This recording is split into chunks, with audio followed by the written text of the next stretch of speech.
Good morning, INTERWEB. We left off last time having completed our physical features. In this video, we're going to look at the cartographic conventions surrounding the depiction of various modes of transport in atlas-style maps. Basically, we're going to plot roads, railways, canals, shipping routes, and various graphical symbols like airports, for example. Most of the line work here is fairly self-explanatory and builds upon that which we've covered in previous videos in this series, so go check those out.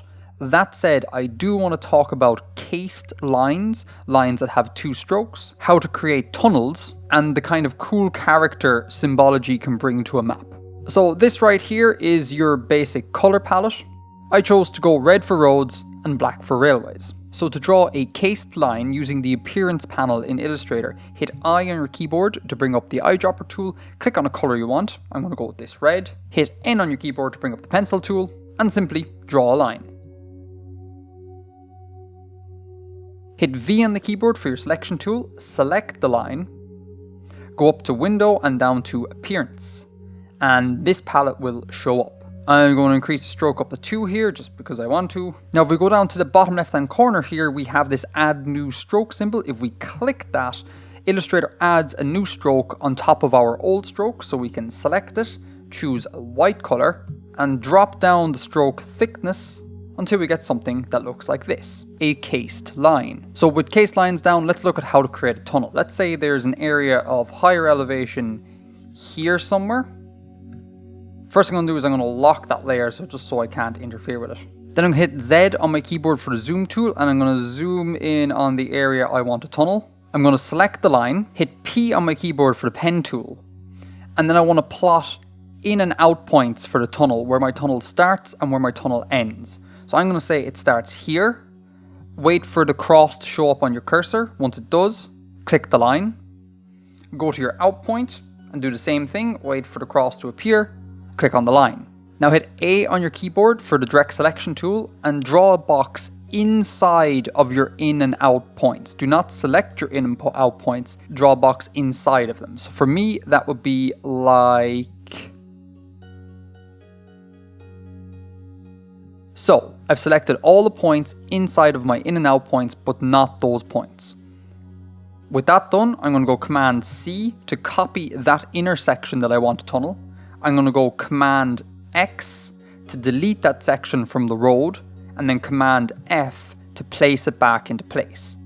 So essentially what's happened is I've created two regular lines here, which I can group, Command G, and I've separated the tunnel section from those regular lines. And now we can go up to our appearance panel, click on the stroke panel and give our stroke here a dash, for example.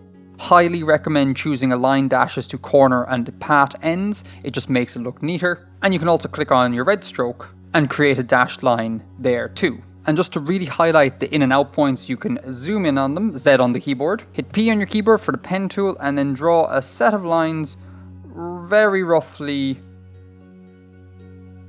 perpendicular to the line you got. That'll do for demonstration purpose. And then do the same on the other end. P on the keyboard. And set your out point. And that is how to go about separating a line to create a tunnel section in the middle. Last thing I want to talk about is how roads interact with one another and how to layer them correctly. So if I click on our little road section here, for example, and go up to the appearance tab up in the top right here and deselect new artwork has basic appearance. That means that any new artwork I draw is going to have the same appearance as the line I've selected. Hit N on your keyboard and let's say you want to draw a road something like that, for example.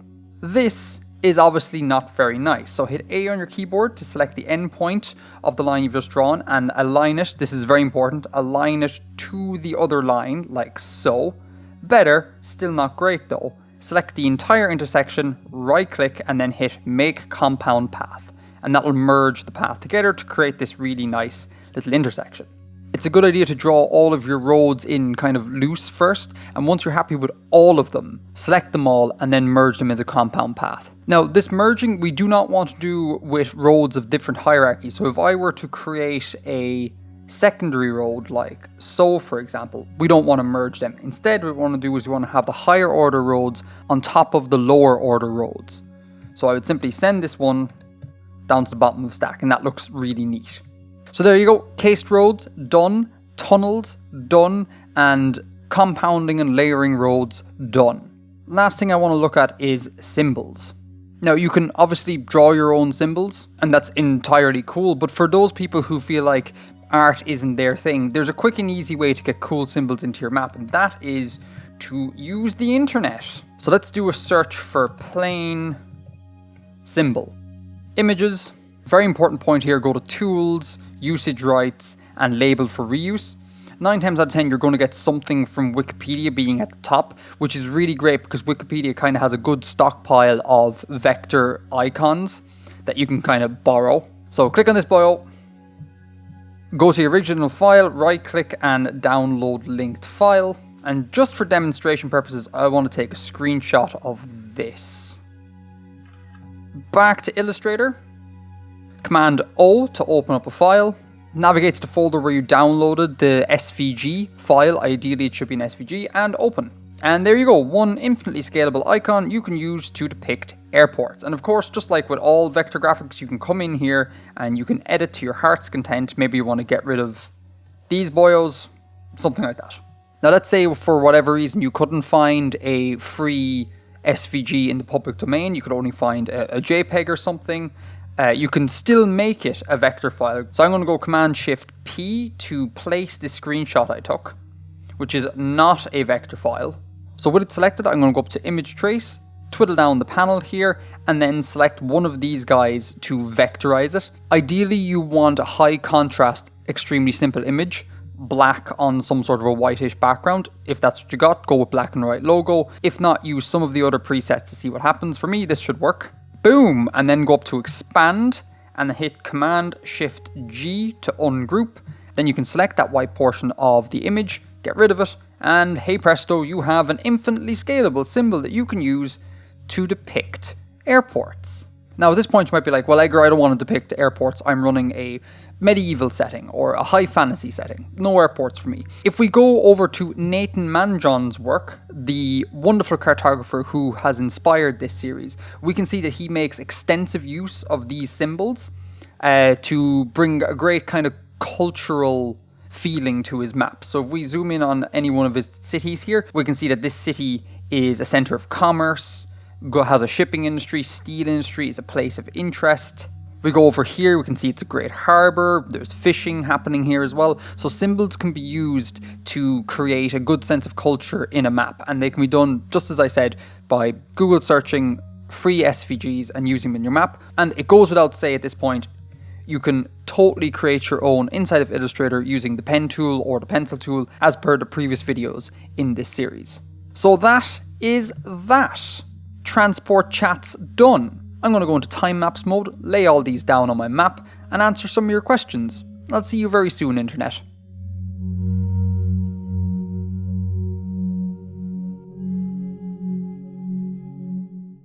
Let's look at some YouTube comments from the previous video, Atlas Map 8, Physical Features and Patterns. The official Zongan government writes, "My con country is small, about the size of Rhode Island. How detailed should I make the master map? And or what should the dimensions of the image be in pixels?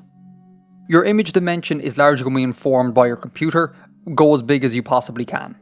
In terms of how detailed you should make your master map, I err on the side of lots of detail.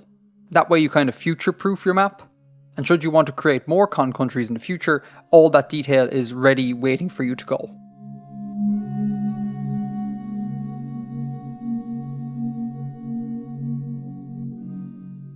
Oliver Gooding writes, "I have a question. How come there are only 2 plates on this planet? At first I thought this was because you were only going to show the middle continents, but then you detailed all the ocean.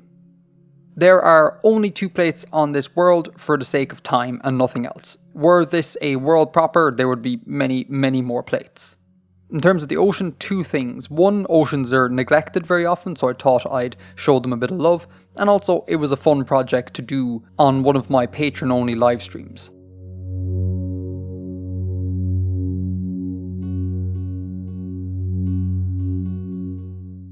Matthias Sandbach writes, "Artifexian, could you possibly do a tutorial on how to make a phylogenetic tree for speculative evolution? Possibly with a spreadsheet." Few things in this world are a hard no, but this is one of them. Reason being, Biblaridian is crushing the speculative evolution game over on his channel, such that I'm just never going to cover that topic. Go check out his work, you will find what you need there. Links in the description.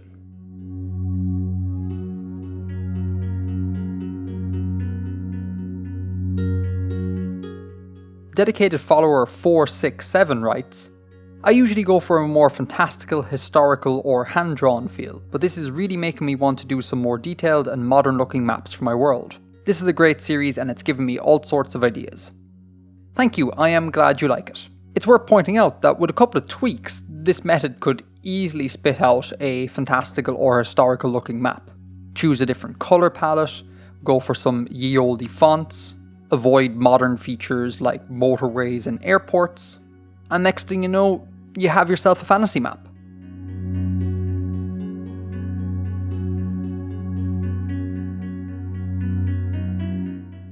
Argathocles Martinios writes, Irish not as we know it?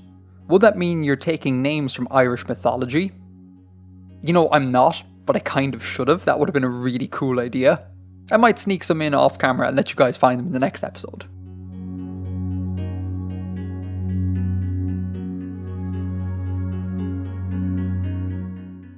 Lawrence Lott NL writes, how can you find out the exact style and font that is used by a reference atlas? And do you know of a source for existing styles for map features like in this video? In general, why would you invent patterns and styles yourself if it's possible to find existing ones?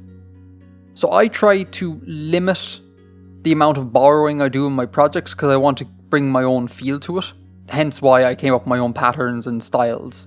But in terms of like the airport symbol from earlier, for example, it's just as easy to grab that from Google.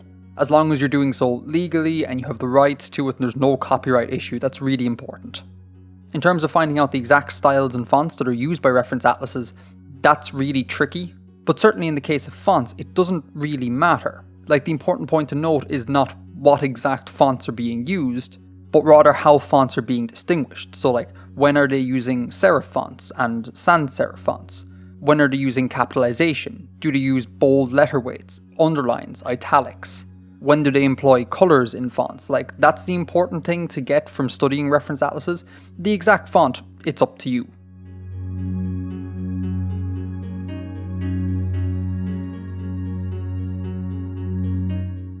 Oak Tree Community Cooperatives write, thoughts on trying to make an accompanying city map. Hopefully that will be in the next video, not a full-blown city map, but definitely a city map as an inset in this map. Full-blown city maps are a future project down the road.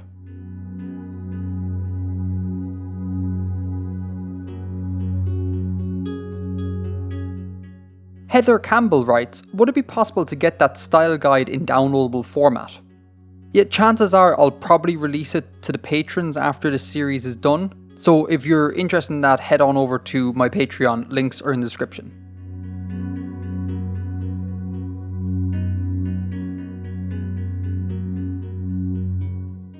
Blazing Diesel writes, so I noticed that the latitude and longitude lines pass over the labels on the map.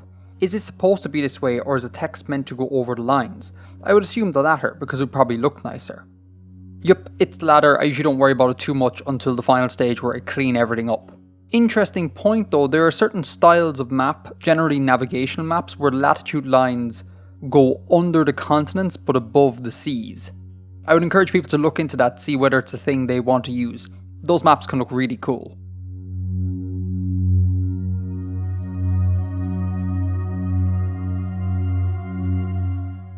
Soup Time writes, did you know that some map makers would often hide Easter eggs on their maps? The most famous example of this, and it's been covered by tons of YouTube videos, is paper towns, the notion that map makers would put in fictional towns on their maps as a form of copyright protection. So if another map maker copied their work, they'd know they copied it because they would have copied the fictional town as well. I have not done this on this map, but I have put in some Easter eggs beyond, of course, the Old Irish.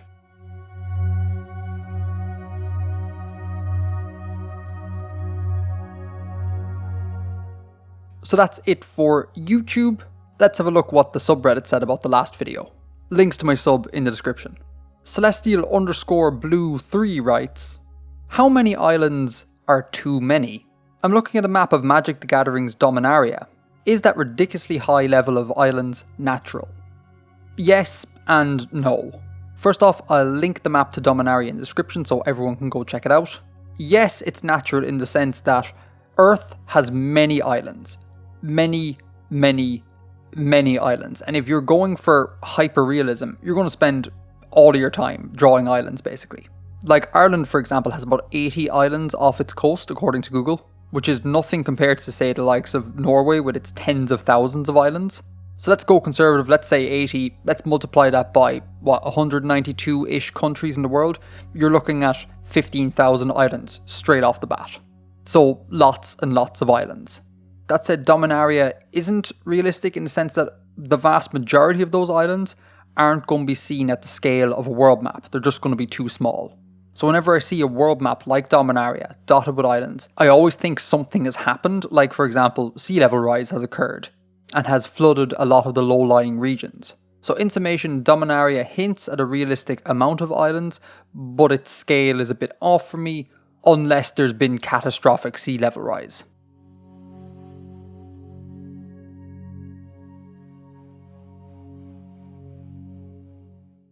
And those are some of the pertinent comments from the last episode. Time to go back to past Edgar now.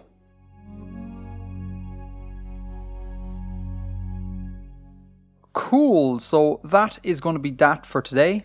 I got all my transport down, and I also added a defocus zone like we talked about in the last video. Basically, I cut out the parts I wanted to defocus using the shape builder tool as per the other videos in this series, gave it a white color, put it on top of everything, and then gave it a light and blend mode with 60% opacity. That is that, and I will see you next time for what I hope to be the last video in this series. See you soon, INTERWEB. Good morning, INTERWEB. You know the deal. This series would not have been possible without the help of fantasy cartographer extraordinaire Nathan Mangion. You saw his work in this video, like, it's beautiful, so go check out the rest of it.